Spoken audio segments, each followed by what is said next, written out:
Bona tarda, companyes, companys.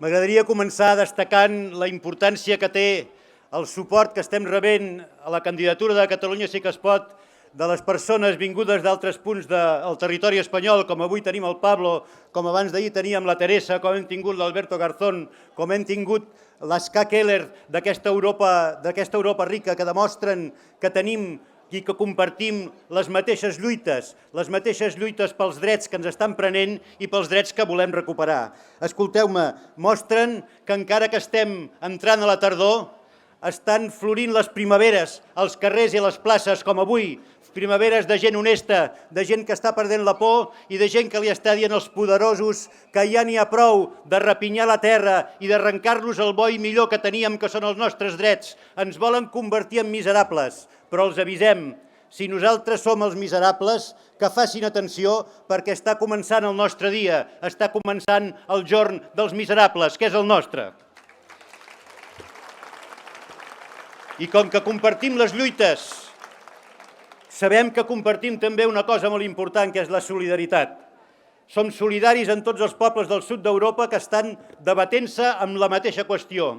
I nosaltres ens oferim i exigim solidaritat amb tot el drama de la gent de Síria que està patint la guerra que està patint. És una vergonya el que està fent Europa amb aquests refugiats. És una vergonya el que està fent el govern del Partit Popular amb aquests refugiats. Sembla que no tinguin memòria i no recordin els nostres exiliats del 39. I un país sense memòria no és un país que pugui anar bé. La solidaritat de les classes populars és la principal eina de lluita que tenim de classes i nosaltres ho portem en primer lloc en el nostre programa electoral. Mireu, alguns diuen que estem en una situació excepcional. I jo us dic que el que estem és en un canvi d'època. Estem en un canvi d'època perquè aquesta crisi que porta més de 7 anys sacsejant-nos ens ha fet a tots i a totes més pobres. Però que ens hagi fet més pobres no vol dir que ens hagi de fer més desiguals. Avui, a Catalunya, en 5 anys, han crescut un 10% els milionaris d'aquest país. Mentrestant, hi ha un 25% de famílies que estan en el llindar de la pobresa. Això no és que tots siguem més pobres, és que som més desiguals. És que d'aquesta crisi n'hi ha uns que se n'han aprofitat i s'han enriquit, mentre carreguem sobre les esquenes sempre els mateixos. I aquesta desigualtat és la primera cosa que nosaltres volem portar en el nostre programa electoral. La lluita contra les desigualtats ha de ser el primer eix de qualsevol persona que es presenti a la política. I alguns ens diuen que això és un càstig diví. Doncs no, senyores, no. Això no és un càstig diví. Això és fruit d'unes polítiques de dretes que venen fent els governs a Espanya i a Catalunya des de fa molts anys, des de la transició que en economia i en temes socials venen fent polítiques que estan perjudicant els drets de les classes populars i de les classes treballadores. I en aquest sentit, Artur Mas i Mariano Rajoy són les dues cares de la mateixa moneda. I nosaltres els diem que els volem fora tots dos, perquè el que estem intentant construir és una candidatura que sigui la nova hegemonia d'esquerres per fer fora aquesta gent que ha estat enriquint-se a costa nostra i venent-se els nostres drets. Els volem fora, el senyor Mas el dia 27 i el senyor Rajoy el dia 20 de desembre. I ens diran que és culpa de la política. Doncs no, senyor, no és culpa de la política. És culpa d'uns determinats polítics que s'han aprofitat del diner públic per enriquir-se, per donar negoci als seus amics, per ficar mà a la caixa, per pervertir allò que de bo i millor té la condició humana, que és dedicar-se al servei del bé comú, que això hauria de ser la política. I per tant, amigues i amics, en situació de crisi no és menys política el que necessitem, sinó més política honesta com la que intentarem representar nosaltres, honesta i per treballar pel bé comú. I per això portem en el nostre programa tot un grapat de qüestions que són de lluita contra la corrupció, que venen a dir molt senzillament els corruptors a la presó i els corruptes fora de la política.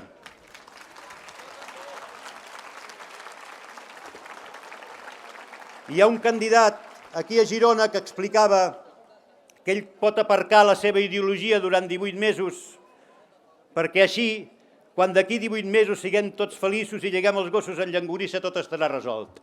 Doncs jo li dic que jo no puc aparcar la meva ideologia 18 mesos. En 18 mesos, a les comarques de Girona, 30.000 famílies hauran passat 2 hiverns sense aigua i sense llum perquè els hi hauran tallat. Jo no puc aparcar la meva ideologia 18 mesos. En 18 mesos, 2.000 famílies més poden haver perdut la seva casa perquè els bancs rapinyaires els hauran fet fora. Jo no puc aparcar la meva ideologia 18 mesos. I en 18 mesos, dels 45.000 aturats i aturades que tenim a les comarques de Girona, gairebé la meitat no hauran cobrat ni 5 i estaran a ritme de la inanició. Jo no puc aparcar la meva ideologia 18 mesos. Però ja ho sabeu, ens diuen és que no ho podem pagar. I jo els dic, sí que podem. O no podem?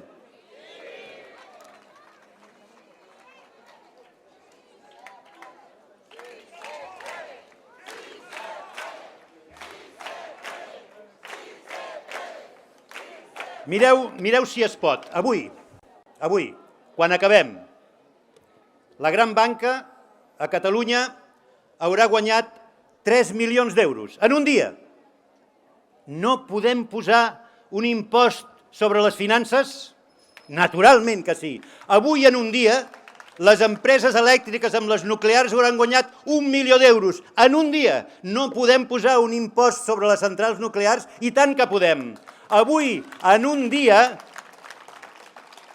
les empreses de l'IBEX 35 hauran defraudat 43 milions d'euros i els grans patrimonis del país s'hauran emportat fora per no cotitzar 115 milions d'euros en un sol dia. No podem perseguir el frau fiscal? I tant que podem. Quan us diguin que no podem, mireu-los a la cara i digueu-los és que no voleu, que és molt diferent.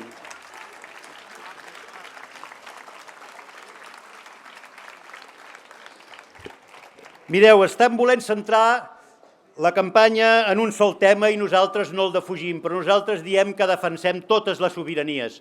Defensem la sobirania del país perquè pugui votar en un referèndum on el sí tingui valor i el no tingui valor i puguem saber exactament què és el que pensa la societat catalana sobre el futur d'aquest país. Però també diem que nosaltres volem defensar totes les sobiranies, també la sobirania davant dels mercats, que són els que impedeixen que puguem exercir els nostres drets perquè ens rapinyen els diners que ens han de servir per la salut i l'educació. Nosaltres som la candidatura de totes les sobiranies.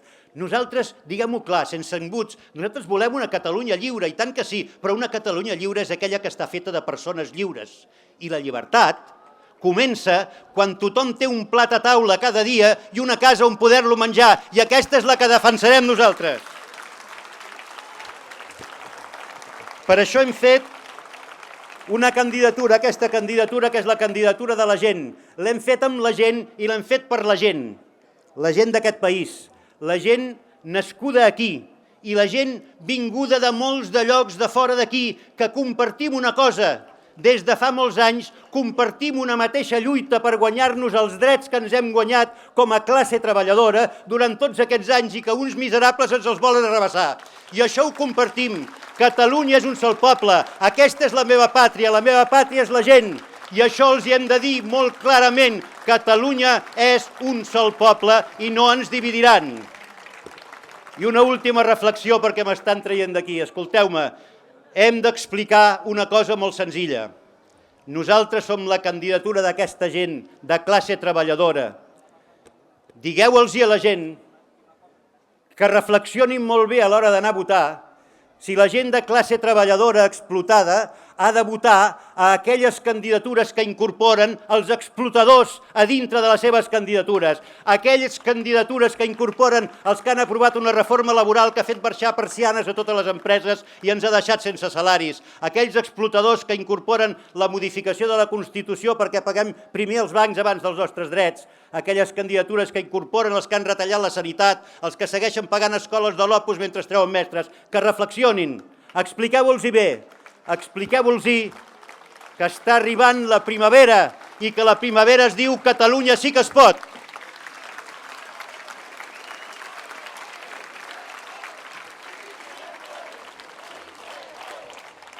I mireu, ara sí que ja acabo. Parlant de primaveres, li voldria dedicar al final, com vaig fer l'altre dia al meu amic Lluís Llach, amb una petita referència a una cançó seva, que era una cançó que es diu Abril 74, que era per la Revolució dels Clavells, i que diu molt senzillament: companys, si coneixeu les primaveres lliures, amb vosaltres vull anar, perquè per poder-les viure jo me n'he fet soldat. I aquí estic, amb vosaltres, el dia 27 a votar.